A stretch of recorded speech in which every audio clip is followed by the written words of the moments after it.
Hello everyone, फिर से आप सभी का हमारे इस प्यारे से चैनल लर्न विद गंगाराम में स्वागत है। आज इस वीडियो में मैं आप सभी को energy stored in A charge capacitor के बारे में बताने वाला हूं कि यदि कोई चार्ज कैपेसिटर है, यदि कोई अवशेष संधारित्र है तो उसमें कितनी उपस्थित ऊर्जा होती है। तो जो कैपेसिटर होता है इसमें जो ऊर्जा होती है बेसिकली स्थिर फॉर्म में होती है, पोटेंशियल फॉर्म में होती है। तो जो ऊर्जा है, जो एनर्जी है, उसको हम पोटेंशियल एनर्जी भी लिख सकते हैं। मतलब इसको हम यह भी कह सकते हैं कि potential energy stored in A charge capacitor. तो चलिए जान लेते हैं कि किसी कैपेसिटर में कितनी पोटेंशियल एनर्जी होती है। तो चलिए शुरू करते हैं।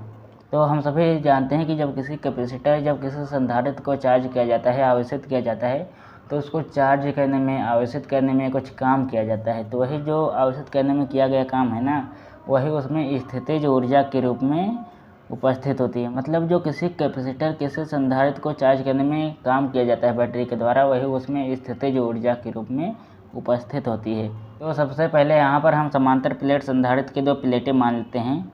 तो यहाँ पर समांतर प्लेट संधारित्र की दो प्लेटें दी गई हैं। दोनों प्लेट जो हैं इनको हम एक बैटरी के द्वारा जोड़ देते हैं। ये इन दोनों प्लेटों को हम एक बैटरी के द्वारा जोड़ देते हैं।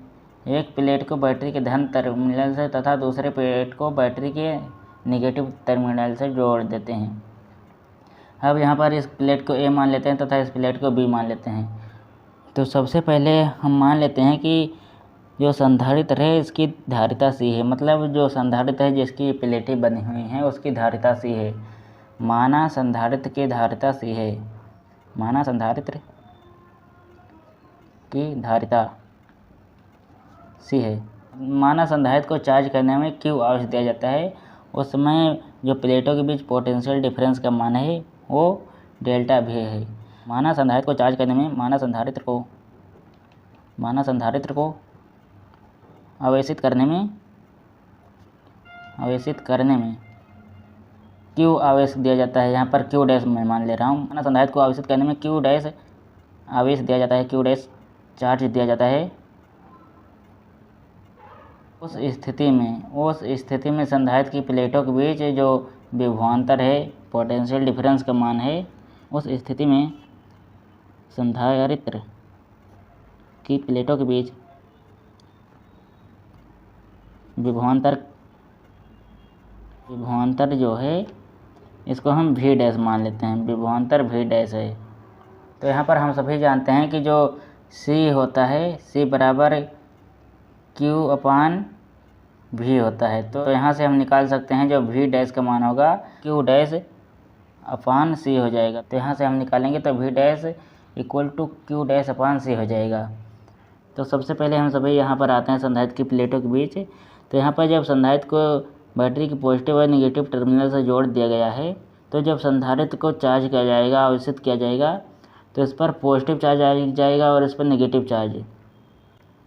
अब संधारित्र को मतलब एक DQ चार्ज देने में जो कार्य किया जाता है वो हमें निकालना है। मतलब ये जो छोटा सा चार्ज है इसको हम DQ मान लेते हैं। मतलब इनकी प्लेटों को DQ चार्ज देने में जो काम किया गया है वो हम DW मान लेते हैं।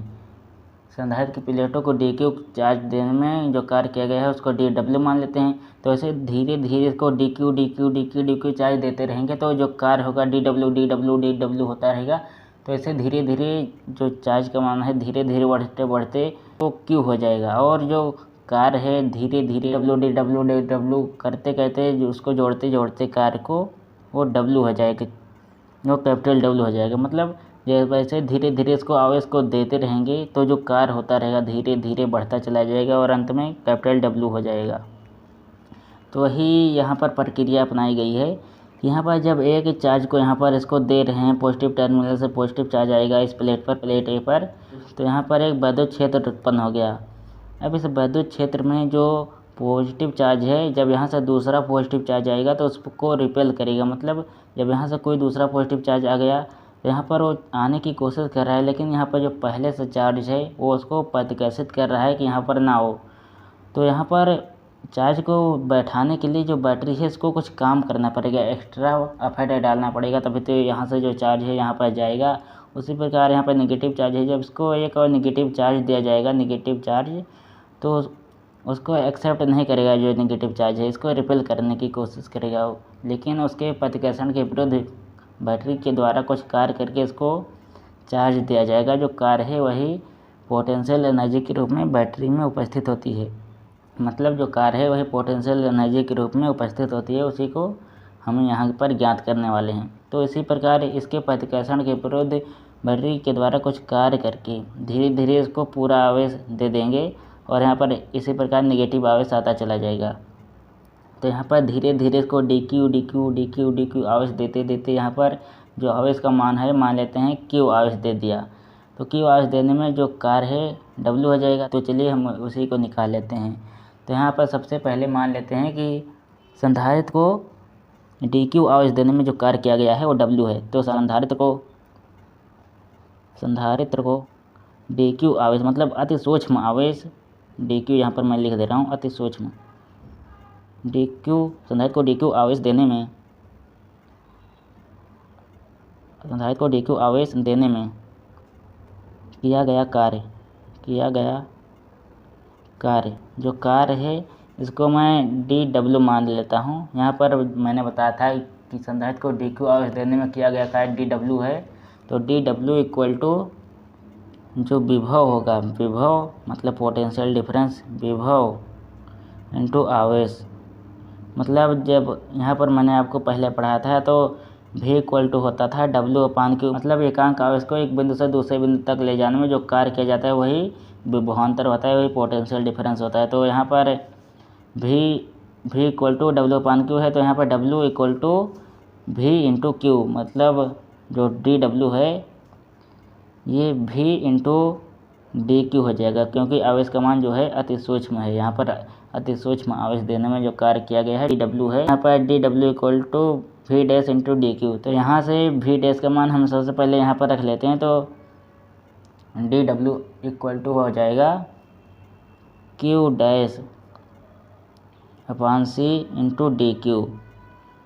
तो जब हम इसका इंटीग्रेशन करेंगे, क्योंकि पहले इस पर कोई आवेश नहीं था, अब इसको क्यू आवेश दे दिया गया है, तो जो कार्य होगा वो डब्ल्यू हो जाएगा ना। मतलब ऐसे डी क्यू आवेश देने में जो कार्य होगा वो डब्ल्यू ऐसे ऐड होते होते अंत में डब्ल्यू हो जाएगा ना, जब उसको क्यू आवेश दे दिया जाएगा, पूरा आवेश दे दिया जाएगा। तो संधारित्र को शून्य से मतलब क्यू आवेश देने में पहले उसको शून्य आवेश दिया गया है, अब उसको क्यू आवेश देने में किया गया कार्य। अतः संधारित्र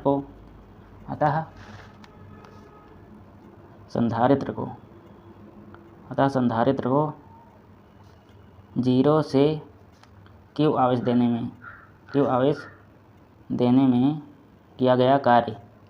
अतः संधारित्र को 0 से क्यू आवेश देने में किया गया कार्य जो है डब्ल्यू है।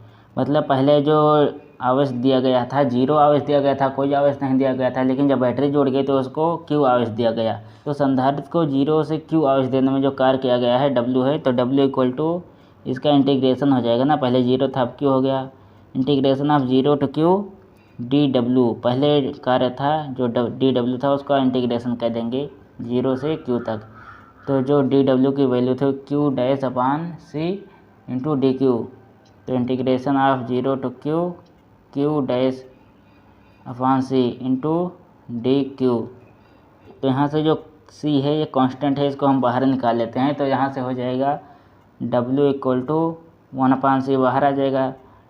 तो 0 to Q dash D Q. मतलब अब डी क्यू के रिस्पेक्ट में क्यू का इंटीग्रेशन फाइंड करेंगे तो हो जाएगा 1/c क्यू डैश का स्क्वायर अपान 2। यहाँ से 0 से क्यू जो है लिमिट लग जाएगी, तो यहाँ से और सॉल्व करेंगे इसको आगे। तो डब्ल्यू इक्वल टू हो जाएगा 1/c into Q square upon 2। तो यहाँ से जो फार्मूला निकल कर आया W equal to half Q square upon C. तो जो डब्ल्यू है ये कार्य है ना, तो मतलब जो कार्य किया गया है उसको आवेश देने में, तो वही स्थितिज ऊर्जा के रूप में उपस्थित होता है। मतलब जो उसको आवेश देने में जो कार्य किया गया है वही तो यहाँ पर स्थितिज ऊर्जा के रूप में उपस्थित है। तो W equal to half Q square upon C, यही संधारित्र में उपस्थित स्थितिज ऊर्जा है W equal to half Q square upon C. क्योंकि हम सभी जानते हैं कि क्यू इक्वल टू होता है सी भी, क्योंकि सी बराबर क्यू अपान भी होता है। तो यहाँ से क्यू इक्वल टू सी भी रखेंगे, तो यहाँ पर डब्ल्यू इक्वल टू हो जाएगा हाफ सी स्क्वायर भी स्क्वायर अपान सी, यहाँ से सी कैंसिल हो गया, तो डब्ल्यू इक्वल टू जो कार्य किया गया है यह हो जाएगा हाफ सी भी स्क्वायर। यहाँ से एक फार्मूला ये भी निकल के आए, जो यहाँ पर मैं लिख देता हूँ कि हाफ सी भी स्क्वायर। यहाँ पर दो फार्मूले मोस्ट इंपॉर्टेंट है जो आपके पेपर में हमेशा पूछे जाते हैं। एक है W equal to half Q square upon C, और इसको और आगे सॉल्व करेंगे, क्यू बराबर सी भी रखेंगे तो आ जाएगा हाफ सी भी स्क्वायर। और यहाँ से इसको सॉल्व करके एक फार्मूला और हम सभी ला सकते हैं। वो फार्मूला क्या है कि यहाँ पर हम जो सी है, सी का मान हम क्यू अपान भी रख देते हैं, तो हो जाएगा सी का मान क्यू अपान भी रख देते हैं, वी इंटू वी स्क्वायर। तो यहाँ से वी कैंसिल, तो डब्ल्यू इक्वल टू हो जाएगा हाफ क्यू वी। ये भी एक फार्मूला आपके लिए बहुत ही मोस्ट इम्पॉर्टेंट है। इन सभी तीनों फार्मूला पर आपसे क्वेश्चन पूछे जाते हैं आपके बोर्ड एग्जाम में। ये सभी फार्मूले आपको अपने पेपर के लिए बहुत ही अच्छे से याद करके जाना है, क्योंकि इन सभी फार्मूलों पर एक न एक क्वेश्चन 2 से 3 नंबर में आपसे ज़रूर पूछा जाएगा। तो चलिए इसके बाद हम सभी जान लेते हैं कि संधारित्र की प्लेटों के बीच परावैद्युत पदार्थ की एक पट्टी डाली जाती है तो उसका क्या असर होता है। तो सबसे पहले कंडीशन एक है, संधारित्र को चार्ज करने के पश्चात उसकी प्लेटों के बीच बैटरी जुड़ी हुई है। मतलब संधारित्र को चार्ज किया गया है तो उसके बाद भी बैटरी जुड़ी हुई है। कंडीशन एक है कि बैटरी जुड़ी हुई है। तो यहाँ पर मैंने पहली कंडीशन लिख दी कि संधारित्र की प्लेटों को चार्ज करने के पश्चात उसके बीच यदि बैटरी जुड़ी हुई है तो उनके बीच परावैद्युत पदार्थ रखने पर क्या असर पड़ेगा। यदि बैटरी जुड़ी हुई है, यदि बैटरी जुड़ी हुई है तो उनके बीच जो धारिता का मान है वो सी से बढ़ के सी हो जाता है। मतलब यदि धारिता पहले सी जीरो थी, मतलब वायु में सी जीरो थी, तो उसकी धारिता का मान बढ़ के सी जीरो हो जाएगा। तो यहाँ पर जो स्थितिज ऊर्जा का मान है ये U इक्वल टू हो जाएगा हाफ, यहाँ पर सी भी स्क्वायर था, सी यहाँ पर सी पहले मतलब सी भी स्क्वायर था, तो यहाँ पर के सी भी स्क्वायर हो जाएगा ना, क्योंकि जो धारिता है वो के सी हो गई, पहले सी जीरो थी अब के सी जीरो हो गई। इसी प्रकार यहाँ पर पहले धारिता सी थी अब के सी हो गई ना। मतलब संधारित्र की प्लेटों को चार्ज करने के बाद बैटरी जुड़ी हुई है तो धारिता का मान जो होता है के गुना हो जाता है, मतलब धारिता का मान के गुना बढ़ जाता है। और दूसरी कंडीशन यह है कि संधारित्र की प्लेटों को चार्ज करने के बाद बैटरी यदि हटा ली जाती है, बैटरी हटा ली जाती है तो जो धारिता का मान है वो के गुना मतलब घट जाता है। पहले मान लेते हैं धारिता 80 थी, अब धारिता का मान के गुना घट जाता है,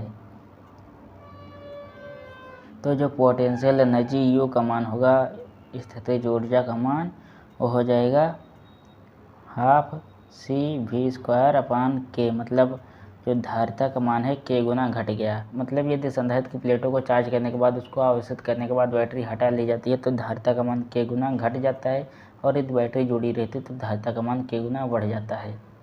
उसी प्रकार क्योंकि ये धारिता का मान घट रहा है तो एनर्जी भी घट जाएगी, और धारिता का मान बढ़ रहा है तो एनर्जी भी बढ़ जाएगी। तो यहाँ पर जो मैंने यहाँ पर W लिखा है, तो W यहाँ पर आप इसको W की जगह पर U यहाँ पर आपको लिखना है, क्योंकि जब इसको कार्य को ऊर्जा में लिखते हैं तो यहाँ पर U लिखते हैं, तो यहाँ पर W के स्थान पर आप U भी लिख सकते हैं। पहले ये कार्य था, अब ये ऊर्जा हो गई, तो U equal to half C V square, U equal to half Q square upon C, और U equal to half Q V. यहाँ पर आप इसको और आगे सॉल्व करेंगे तो लिखेंगे। तो यहाँ पर हमने दोनों कंडीशन को जान ली। तो यहाँ पर चलिए हम समांतर प्लेट संधारित्र के बीच एनर्जी डेंसिटी को पढ़ लेते हैं। बहुत छोटा सा टॉपिक है, जल्दी से उसको ख़त्म कर लेंगे, बस ये पूरा चैप्टर ख़त्म हो जाएगा। तो चलिए हम सभी एनर्जी डेंसिटी के बारे में पढ़ लेते हैं कि समांतर प्लेट संधारित्र की एनर्जी डेंसिटी ऊर्जा घनत्व तो क्या होता है। तो मैंने इसके पहले आपके लिए एक वीडियो बनाया था समांतर प्लेट संधारित्र पर, उसमें जो फार्मूला निकल कर रहता है C equal to epsilon naught A upon D आता है, epsilon naught A upon D farad. तो यहाँ पर जो A है ये प्लेटों का क्षेत्रफल है, और जो D है ये प्लेटों के बीच की दूरी है। मतलब यदि किसी समांतर प्लेट संधारित्र के प्लेटों के बीच की दूरी स्मॉल d है और प्लेटों का जो एरिया है कैपिटल A है, तब जो समांतर प्लेट संधारित्र की धारिता होगी वो एप्सिलॉन नॉट A/d है। इसके बाद मैंने अभी यहाँ पर आपको पोटेंशियल एनर्जी का सूत्र बताया, U equal to half CV²। तो यहाँ से C का मान यहाँ पर रखने पर हो जाएगा हाफ, C का मान रखेंगे तो एप्सिलॉन नॉट A/d V², क्योंकि हम जानते हैं कि V बराबर E इंटू डी होता है, क्योंकि जो E का मान होता है वो V/d होता है। जैसे हम V इक्वल टू ED लिख लेंगे तो U इक्वल टू हो जाएगा हाफ एप्सिलॉन नॉट A/d और V² का मान हो जाएगा A²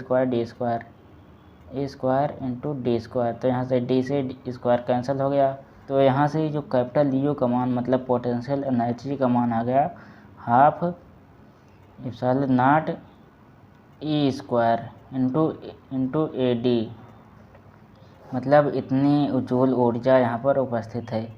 मतलब जो समांतर प्लेट संधारित्र की प्लेटों के बीच टोटल एनर्जी का मान होगा U equal to half epsilon naught E² into AD। अब इसके बाद क्योंकि A इंटू D क्षेत्रफल इंटू दूरी जो होता है आयतन होता है, ये जो है ये वॉल्यूम है, आयतन है। अब इसको हम AD से भाग दे देंगे तो जो हो जाएगा मतलब कोई एनर्जी है उसको वॉल्यूम से भाग दे देते हैं तो एनर्जी डेंसिटी आ जाती है। मतलब कैसे समझाऊँ आपको, मतलब कोई बड़ा आयतन है उसमें एनर्जी उपस्थित है, यदि एकांक आयतन में एनर्जी का मान निकालते हैं तो वही तो एनर्जी डेंसिटी होती है ना। तो एकांक आयतन में जो एनर्जी का मान होगा वही एनर्जी डेंसिटी होगी, वही हमें यहाँ पर निकालनी है। तो एकांक आयतन के लिए सबसे पहले जो एनर्जी है उसको हम आयतन से डिवाइड करते हैं। तो यहाँ पर जो एनर्जी है इसको वॉल्यूम से डिवाइड करेंगे तो जो यहाँ पर एनर्जी डेंसिटी स्मॉल u का मान है capital U total potential energy upon volume AD। तो यहाँ पर स्मॉल u इक्वल टू हो जाएगा हाफ एप्सिलॉन नॉट E²। यही यहाँ पर एनर्जी डेंसिटी का फार्मूला है। यहाँ पर पहले जूल इसका मात्रक था, लेकिन अब इसका जूल मात्रक नहीं होगा, अब इसका मात्रक जूल प्रति मीटर क्यूब हो जाएगा। जूल प्रति मीटर क्यूब, जूल प्रति घन मीटर। जो एनर्जी डेंसिटी का मान है यहाँ पर आ गया है small u equal to half epsilon naught E² joule upon metre cube.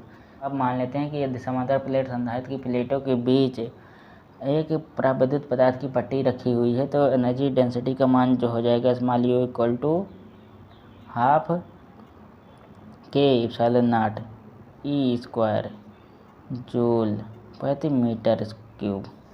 इस वीडियो में मैंने आपको किसी कैपेसिटर किसी संधारित्र में उपस्थित पोटेंशियल एनर्जी और एनर्जी डेंसिटी के बारे में आपको बता दिया। आशा करता हूँ कि आपको यह वीडियो पसंद आया होगा और आपको अच्छी नॉलेज मिली होगी। यदि आपको यह वीडियो अच्छा लगा हो तो इसे आप लाइक भी कर सकते हैं और ऐसी वीडियोज पाने के लिए आप हमारे चैनल को सब्सक्राइब भी कर सकते हैं। तो धन्यवाद इस वीडियो को लास्ट तक देखने के लिए, यहाँ तक आने के लिए। जय हिंद, जय भारत।